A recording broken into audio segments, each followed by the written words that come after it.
Bienvenue pour une nouvelle vidéo. Aujourd'hui, je vais te donner mes 5 objets indispensables auxquels tu penserais jamais pour voyager. Et je parle pas forcément de trucs chers, on va pas parler de disque dur externe, de batterie de secours, on va pas parler de tout ce genre de choses, mais vraiment d'objets qui coûtent rien, qui prennent pas de place, qui prennent pas de poids et qui pourtant sont indispensables pour moi. On commence tout de suite avec ça. Qu'est-ce que c'est? C'est une corde en nylon.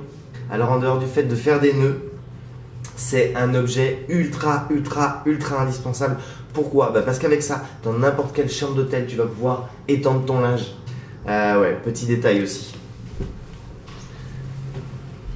Ouais, je me balade avec 2 pinces à linge. Mais on sait jamais, parce que en rando, tu poses ça à côté de ta tente, t'accroches tes vêtements que tu as lavés la veille.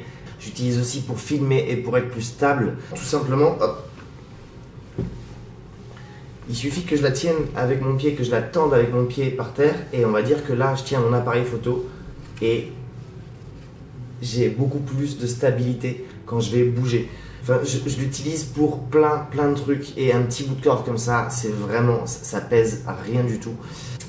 Deuxième chose totalement indispensable,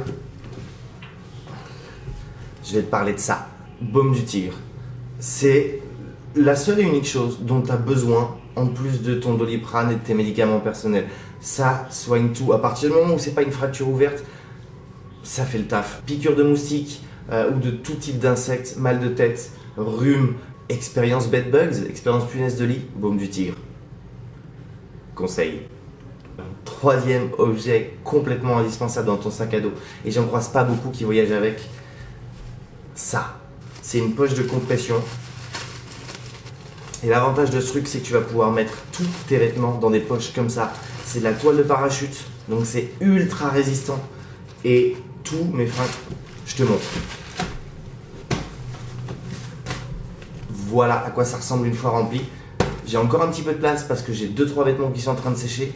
Tous mes vêtements tiennent là-dedans. Non seulement ça va les comprimer, te faire gagner de l'espace, mais en plus, c'est parfaitement rectangulaire. Ça rentre et c'est aux dimensions, j'ai oublié de te dire, c'est aux dimensions des sacs à dos, de la plupart des sacs à dos.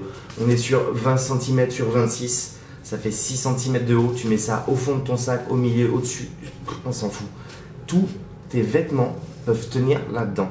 Et une fois que tu as ça, c'est ultra organisé dans ton sac à dos, c'est parfait, tu n'as plus de trucs qui débordent, qui dégueulent, un pull que tu essayes de caler comme ça, rien. Et c'est l'objet le plus magique du monde.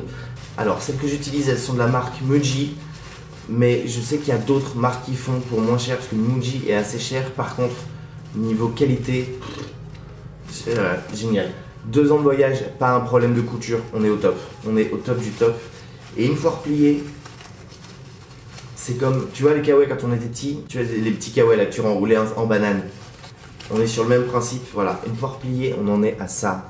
Ça pèse rien et ça peut te sauver la vie. Et dans ton organisation de tous les jours, quand tu changes d'auberge, tous les 3 jours, tous les 4 jours, et que tu dois refaire ton sac et que ça dégueule, compartimenté, c'est la meilleure des choses. Mon sac, je le fais en 7 minutes maintenant. Et ça y est pour grand chose. Génial. On en est où? Quatrième déjà. Et ben c'est parti, on y va. Alors celui-là, il est beaucoup plus courant, beaucoup plus connu de tout le monde. Le tote bag.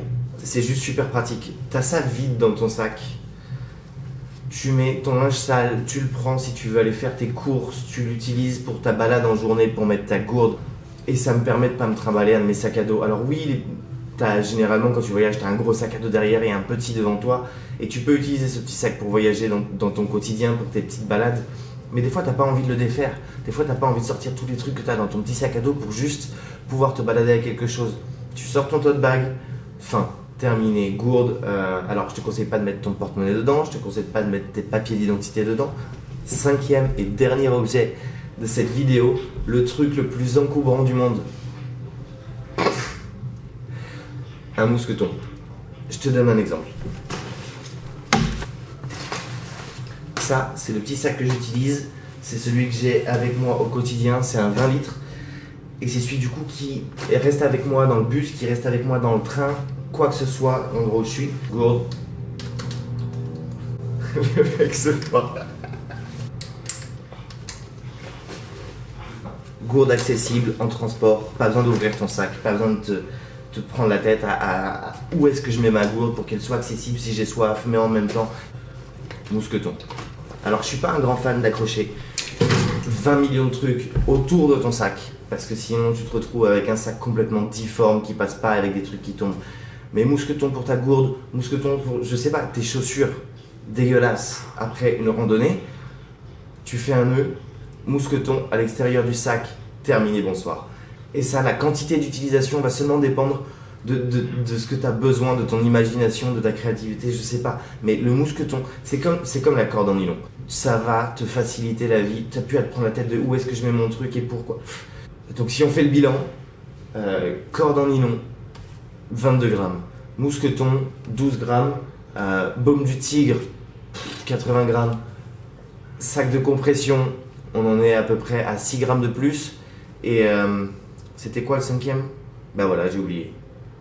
Et tote bag. Ces 5 petites choses-là vont te sauver complètement la vie, te permettre de vivre mais carrément plus facilement dans ton voyage, à chaque changement d'auberge, tous les 3 jours, à chaque déballage, remballage de sac à dos.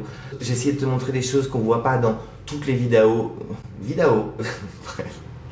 Voilà, j'ai essayé de te montrer 5 objets qui pour moi sont complètement indispensables et qui pourtant sont pas forcément présents dans toutes les vidéos de conseils de voyageurs, de comment faire son sac, etc. Et c'est primordial pour moi d'avoir ces 5 objets là, ça pèse rien, ça prend pas de place et ça te change la vie. Si tu as aimé cette vidéo, n'hésite pas à me le dire en commentaire, mettre un pouce et moi je te dis à bientôt pour une prochaine vidéo. Allez, ciao.